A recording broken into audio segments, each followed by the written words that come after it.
Hello everyone, आप सभी का हमारे चैनल में बहुत बहुत स्वागत है। आज फिर से हम एक और नई कहानी के साथ हाजिर हैं। तो चलिए कहानी शुरू करते हैं। पुराने जमाने की ये कहानी है। एक प्रदेश में एक व्यापारी ने प्रेम विवाह किया। हालांकि तब प्रेम विवाह करना कोई छोटी या आम बात नहीं थी, लेकिन फिर भी व्यापारी और उसकी प्रेमिका, जो अब उसकी धर्म पत्नी बन चुकी थी, उनका सच्चा प्रेम देखकर लोगों ने उन्हें स्वीकार कर लिया और लोग उनके प्यार की मिसाल देने लगे थे। वे दोनों भी अपने प्यार से भरी नए संसार में काफी खुश थे। लोग ये देखकर हैरान रह जाते कि उन दोनों में कभी किसी वस्तु या विषय को लेकर कभी झगड़े नहीं होते थे। व्यापारी और उसकी पत्नी ने अपनी प्यार की रोशनी सदा रोशन रहे इसलिए एक नियम बनाया था। उन दिनों लोग रात को छतों पर मशाल जलाया करते थे ताकि घर आंगन में उजाला रहे और सोने के समय उन्हें बुझा देते। प्रेमी जोड़े ने तय किया था कि वे जब तक साथ रहेंगे तब तक उनके घर की मशाल जलती रहेगी। अब रात होते ही पूरे प्रदेश में अंधेरा हो जाता, लेकिन एकमात्र इस व्यापारी का घर रोशनी से जगमगाता। इस प्रदेश का राजा एक बड़े से महल में रहता था। हर रात को सोने से पहले वो अपनी रानी के साथ महल के छत पर जाकर आसमान के नज़ारे देखता था। एक बार जब राजा अपनी रानी के साथ छत पर चांद सितारे देख रहा था, तब दोनों की नज़र व्यापारी के जगमगाते घर पर पड़ी। राजा और रानी दोनों ही उसके बारे में चर्चा करने लगे। राजा ने कहा, इस प्रेमी जोड़े में पति समझदार है, इसलिए उनका साथ अच्छे से चल रहा है। रानी राजा से सहमत नहीं थी। रानी का कहना था, जरूर पत्नी ही ज्यादा समझदार होगी और वो पति के और उसके घर वालों की गलतियों को नजरअंदाज कर देती होगी। इसके बिना उनके परिवार का इतने अच्छे से चलना संभव नहीं है। राजा रानी की चर्चा बहस में और फिर बाद में झगड़े में बदल गई। अंत में राजा ने कहा कि हम क्यों झगड़ा करें, एक काम करते हैं, उनकी परीक्षा लेते हैं और देखते हैं कौन ज्यादा समझदार है। रानी को भी यह सुझाव पसंद आया। राजा ने उनकी परीक्षा लेने के लिए एक योजना रानी को बताई। अगले दिन योजना के मुताबिक रानी ने व्यापारी के घर एक स्त्री को भेजा। वह स्त्री व्यापारी के पास गई और उससे बोली, मैं तुम्हारे लिए रानी का एक संदेश लेकर आई हूँ।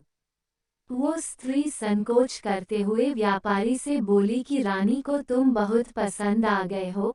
अगर तुम अपनी पत्नी को छोड़ दो या उसकी हत्या कर दो, रानी तुमसे शादी करने के लिए तैयार है।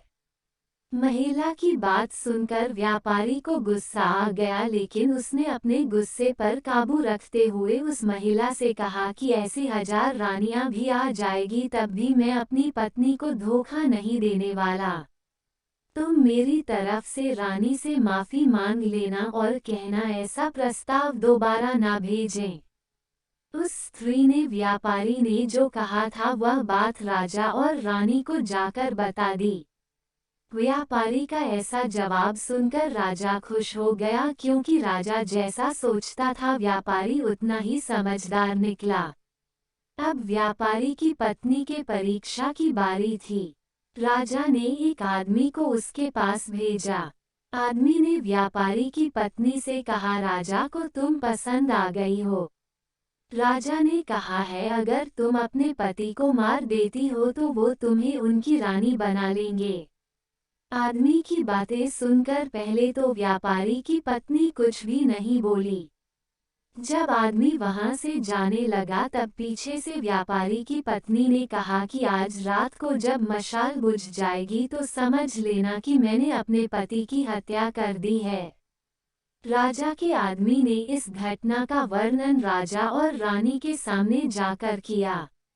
राजा को व्यापारी की पत्नी पर काफी गुस्सा आया, लेकिन रानी ने राजा से कहा कि वह सिर्फ ऐसा कह सकती है, कर नहीं सकती, आखिर वह उसकी पत्नी है और प्रेमिका भी।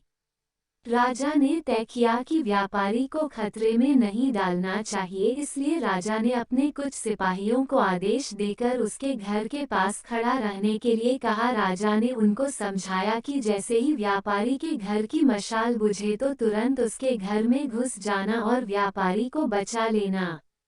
रात होते ही राजा और रानी अपने महल के छत पर आकर व्यापारी के घर की तरफ देखने लगे। आधी रात हो गई लेकिन कुछ भी नहीं हुआ। रानी राजा से कहने लगी, देखा, मैं कहती थी ना कि वो सिर्फ कह सकती है, ऐसा कर नहीं सकती। रानी ने यह शब्द कहे ही थे कि राजा ने देखा कि व्यापारी के घर की मशाल बुझ चुकी है। राजा को व्यापारी की चिंता होने लगी। थोड़ी देर बाद राजा के वह सिपाही जो व्यापारी की सुरक्षा के लिए वहां खड़े थे राजा के पास आए और उन्होंने राजा को व्यापारी की मौत की खबर सुनाई। राजा ने कहा, तुम्हारे होते हुए व्यापारी कैसे मर सकता है? सिपाहियों ने कहा कि उसकी पत्नी ने दिन में ही जहर दे दिया था और रात को पति के मरने के बाद उसने घर की मशाल बुझाई, इसलिए हम कुछ भी नहीं कर पाए। राजा को इस घटना से न सिर्फ व्यापारी की पत्नी से बल्कि औरत जात से ही नफरत हो गई। व्यापारी की पत्नी के बेवफाई के विचार उसे पूरी रात आते रहे। राजा उस रात एक भी मिनट सो नहीं पाया। राजा को इस बात का काफी पश्चाताप हुआ कि उसकी वजह से व्यापारी को अपनी जान गंवानी पड़ी। सवेरे राजा ने अपने एक मंत्री को बुलाया और उसे आदेश दिया कि मैं शिकार करने जा रहा हूँ। जब तक मैं लौटूंगा इस प्रदेश की सभी महिलाओं को गला काटकर मार देना। राजा का ऐसा आदेश सुनकर मंत्री ने राजा को काफी समझाने की कोशिश की, लेकिन राजा उसकी एक भी बात सुनने के लिए तैयार नहीं था और राजा ने उसे धमकी दी कि अगर तुमने यह काम पूरा नहीं किया तो सबसे पहले मैं तुम्हें ही मौत की सजा दे दूंगा। राजा के शिकार पर जाने के बाद मंत्री काफी चिंता में डूब गया। जब मंत्री को कुछ भी नहीं समझ आ रहा था तो मंत्री सीधे अपने पिता के घर गया, जो पहले राजा के पिता के यहाँ मंत्री रह चुका था और काफी समझदार था। मंत्री ने अपने पिता को सारी बात बताई।